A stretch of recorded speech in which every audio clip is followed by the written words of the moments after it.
What's up, guys? It's been a minute. We are in Germany, Latvia. It's a quiet little beach town. We're going to meet up with Irina. She's a Belarusian American refugee aid worker. It's quite a title. And she teaches in America in college. But she came over here, like Ron, to help with the refugee situation in Poland. I met her on a flight here to Latvia, so... Oh, hello. It's a friendly dog. Yeah, we're gonna go talk with her for a bit. So my name is Irina, and I think anyone you really talk to who's volunteering right now, what you're gonna hear over and over again is that there's nothing else that they could do but come here. And I think that's true for people for all kinds of reasons. And for me, that was true because I happened to have come to the US in '93 with my family as a refugee from Belarus.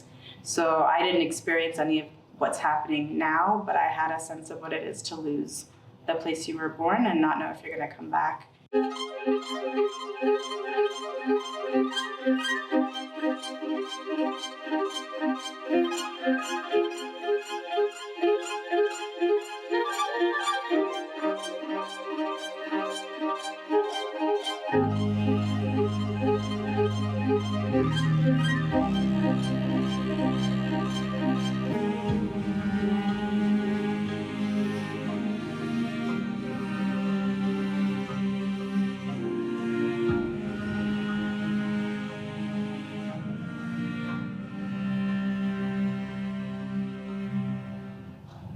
In May, I was primarily translating in a refugee center in Przemyśl, where I was helping to connect Ukrainians fleeing the war with people who had come from places like the Netherlands and the UK and Spain and Portugal and even Wales. I had a separate desk who wanted to help Ukrainians be able to come to those countries. And of course, the language everyone is speaking is English, and the Ukrainians, by and large, the younger generations do speak English quite well, but the people I was working with did not. So my role was to find out what the need was and find out if the person I was translating for that day could meet it. And what was your take on the need of the people? I came out in mid-May, and so that meant that I had some people who came through had gotten out of Mariupol quite recently, so of course that need is incredibly acute. They've lost everything. And then I had people who'd come from places where the war hadn't yet touched, but the anxiety of staying and waiting for the war to come to them had been too much. So I feel like the need was great, but it was not the early months where in March, for example, the center at Tuska in Przemyśl had 1,500 people a day that it would serve. I think it was a much slower flow at that point. Mostly people were shocked that there was so many people from all over the world who were there to help them. So just a real, almost unbelieving of the importance that Ukraine held for people. You know, the whole world is sort of held captive watching this attack, and I think they felt like they were alone. Especially because, you know, logistically, for reasons that are beyond my pay grade, we can't help them directly militarily, and we can't. And so when they cross the border and they see people from everywhere, every walk of life, every age, who've just gathered here to help them, I think they were, you know, just in shock from that. And because I'm speaking Russian, I understand Ukrainian, but I'm speaking Russian, but still they're very receptive. But because I'm able to ask them about where they've been and what they've seen a little bit as I'm helping them figure out their plans for housing in, say, Norway, they were incredibly grateful also for just the communication with someone who kind of understood a little bit of what they were going through. How long have you? I was here in May for a week and a half, and I just came back at the beginning of last week. So It feels like a lot longer than it's been. I can imagine. Do you want to touch on that? How different it is now versus when back in May? Sure. And I think it all felt immediate and both unending and surely it would end soon. I think those were some emotions that I experienced, and I don't think they're unique to me. And I happened to just find a group of military, former and current, all kinds of countries who were doing OSINT before all of this started, and who just switched all of their efforts to open source intelligence information about Ukraine, and who had made the decision to make that a public discussion on a Twitter space. And when I'm a Slavicist by training, I know Russian literature, I know the history, I know why, in some ways, this war began, but I don't know what is happening in the field. And so I think when I found someone who could give me those answers, I think I stopped crying and started looking for things to do. But war is a thing that's unfolding and you don't know what you're gonna get there. So by the time the semester ended and I could leave, it was mid-May and I had no idea what I would find. Either when I signed up for the trip or, by the time I was out there. And I even think I said, I'm gonna do this in mid-May, and if I feel like I have it in me again after I'm done with my summer commitments, I'm gonna come out in July. And a friend said, well, you don't have to come out in May. They'll still need you in July. But I think it's given me a lot of context, actually, that I was here in May. So I think in May, in some ways, things had gotten a bit easier. The initial rush of people just fleeing, not knowing anything about anything that was going to happen, it was a little bit less intense than if I'd been here in February or in March. And I think that both valuable time was squandered in Europe, and I think the institutions that were involved, I can't say about Syria, I'm unfortunately not as aware, but the organizations that you look to in this crisis and you donate to in this crisis were not doing the work. World Central Kitchen was doing the work. The volunteers who would come from all over the world were doing the work. But the organizations I won't name, because you can think of all of them instantly for yourselves, they weren't doing the work. And they were getting the money. And so I think there's this sense that I know people, I know in my corner of the world there's a discourse about go to the orgs that are local, donate there, figure out who's actually on the ground. But I don't think that message is filtered out broadly. And that might be the most important thing I tell you today. I think when I was here in May and as I was leaving, I was thinking, this is really disconcerting. I'm able to connect them to resources, but I can start to see that things are shutting down. So the people who'd been at the center who were from Ireland left the week I came. And by the time, I didn't translate a lot for the Portuguese or the Spanish, but there was somebody who wanted to go to Portugal. They had family there. And by the time I got to them, they basically said, don't send anyone here. We have no money left. So I think, again, there's what you understand intellectually and what you can see coming and what you don't want to believe. So I think when I left, there was some talk about one of these larger organizations coming in and taking over the center and improving functionality of services. And I thought, oh, great. When I come back, things will be better. End of July, the last week after I'd finished teaching, and at that point, I think I'm really grateful that through a former student of a colleague, I found this organization that really takes care of its people. And they said, things are bad enough at the center, you shouldn't go there, go to the train station. Which was incredibly alarming, right? Because I had already thought that the refugee center had gotten as bad as it was gonna get, and I was really wrong. I'm out here with the MAD Foundation, Make a Difference Foundation, but we play up the MAD part too. And is that okay?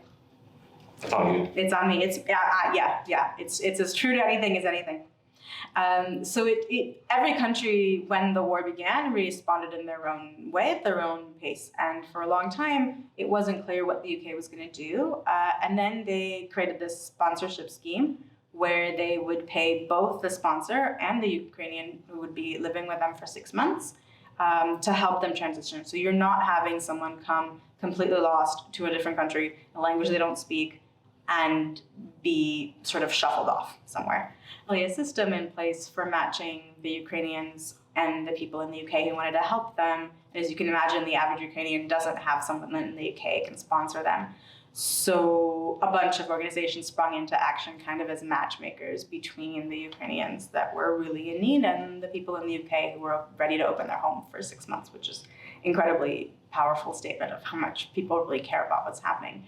So I ended up just accidentally falling into this particular organization. So essentially when I came back, I was doing important casework, but I wasn't in the community. I wasn't in the city, in the train station, or in the refugee center.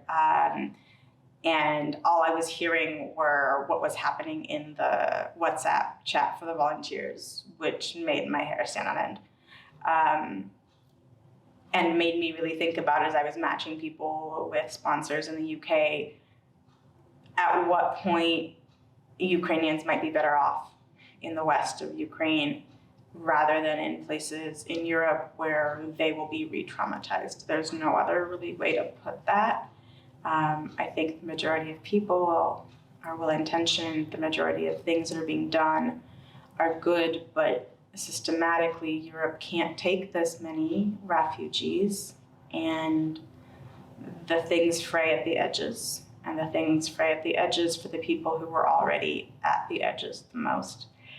So when I saw my colleague come back from helping people get onto the night train to Hanover, which is at this point the only free transport available in Poland for Ukrainians crossing at this particular point, completely shell-shocked and unable to speak to anyone and needing to leave the house, I thought, God, what, I'm going to the next train to Hanover? Of course I am. It's in 2 days. But what in the world am I going to see there that sent her into this kind of a condition, you know? I think to put in context for people, I know everybody knows this history, but it's all a lot more alive here than it is, especially if you're in the US and you have never met anyone who survived the Second World War or who went through the Holocaust.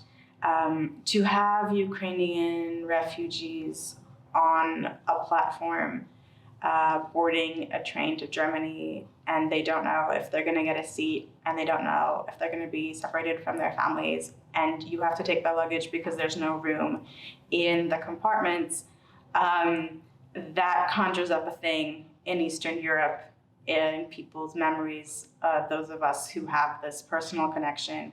And in Eastern Europe, that is everyone you will meet anywhere. It is already an emotional disaster in the making. And then you add that people are tired, people have just come from occupied Kherson, people are just really at wit's end. And then you add the announcement that the refugee center is closing in a few days, and you don't know if they're going to be reopening. The number of people on that platform when I went, twice as many as could fit on the train. And so my job there, there are volunteers who've been putting people on the train cars, but that's not really what I'm good at. Unless you give me a megaphone, no one's going to listen to me in a crowd. So I was just in that vest, like a lightning rod for people who needed information, which I couldn't give them in full, but I could give them kindness. I think when you're in that situation, you're not thinking very much at all. I think you're reacting. You're reacting because you are wearing a yellow vest and you have 300 people in front of you who don't know how any of this works. And so everyone has a situation. Someone has just been diagnosed with diabetes. Someone, the train loading started and then it was stopped and their mother is already in the train, but they're not, and they're male, and the priority is first people who are with disabilities, then women with very young children, and then we see what happens. So you have people, whose luggage they left on the platform because getting on the train with their children is more important than their luggage, but now the train car has been closed because someone has had an epileptic fit and now everyone is waiting to board until the ambulance comes. So these are the things, that you can't predict them. You can't really process them as they're happening. What you're processing as it's happening is that there's a person calling me from a window saying that they have a brown bag. And can I get it to the spot where the luggage should go? And of course, the thing I do is I will get it to the spot where the luggage goes. At some point, though, I figured out that I was going to be of no use at all in terms of loading the train. That's just not my personality. So I had a lot of questions people were asking about, okay, so if we can pay, is there a return to Germany? If we can pay, can we get to Warsaw? And so I sort of ran between the ticket office and the platform, kind of trying to get answers to those questions, which was not straightforward because my native language is English and my Russian is strong, and my Polish I haven't used much in the last 10 years. And so unlike in May, when I was in a comfort zone going from English to Russian, the 8 hours that in the end I spent at that train station that night, I was translating Russian Polish. And the kindness with which they repaid me is, again, you don't know what it feels like to help people in this kind of a crisis until you experience it. And you wish you never needed to, but it is incredibly powerful. So there was two women that I started talking to. One had a small child they'd never met before, but here they were in the same train compartment all the way from Kherson once they'd escaped back into Ukraine-held territory. And so they were going to be best friends for life. And one of them said that she'd written a poem to enter into a poetry contest. And she read it to me by heart. And it was all about how the poem she wanted to write was about love. And the poem she had to write was about war. And it ended with gratitude to everyone across the world who has been helping Ukraine come back to something that might someday allow them to write poetry about love again. And if you think I wasn't weeping with them, you've not been listening to my story. So these moments are really intense and they're very brief and they're incredibly valuable. 3 days basically, but I knew I needed to go to Yurmala. I remember my parents telling me that when I was very young, because you could come to Latvia from Belarus, right? You weren't going to get to Western Europe, but you would get let out for, another Soviet-adjacent space. And I remember the stories my parents would tell me about how we came here and I was 4 and they couldn't extract me from the sand because it was incredible. And I came back as a 20-something-year-old, and getting me out of the sand then was hard too. So I knew that I had to, I had this trip in Latvia, and I knew that my peace of mind, my sanity needed this beach. So when I go back tomorrow, I have a little bit of time back at the border town where I will probably go to another evacuation train loading to Hanover. And when I go, I won't be able to tell them about all of the resources I was even able to tell them about last week, because last week I could tell them, you don't get on this train, there's a refugee center, and now that refugee center is closed and we don't know if it will reopen. So I can't imagine what is waiting for me emotionally then and there, but I will go one more time. But I met someone who knew someone who was looking for a translator for a workshop that was being put on by an Italian specialist in theater-based trauma work for kids who spoke English but no Russian, no Ukrainian. And I just happened to be the right person for that job.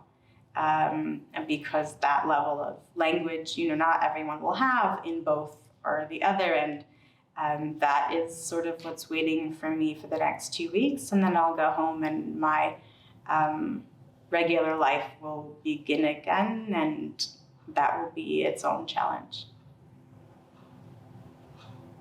Are you done with me? Yeah.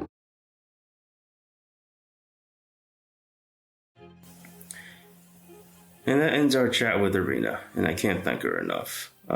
Just on a whim, meeting a random stranger on a flight, agreeing to sitting down with this stranger and having this stranger record you and talking about your life experiences as a refugee aid worker in Ukraine. I am beyond grateful for her for doing this. If you got this far, please give me a thumbs up and hit the subscribe button if you haven't subscribed already. It'll really help me out. It'll help me grow the channel.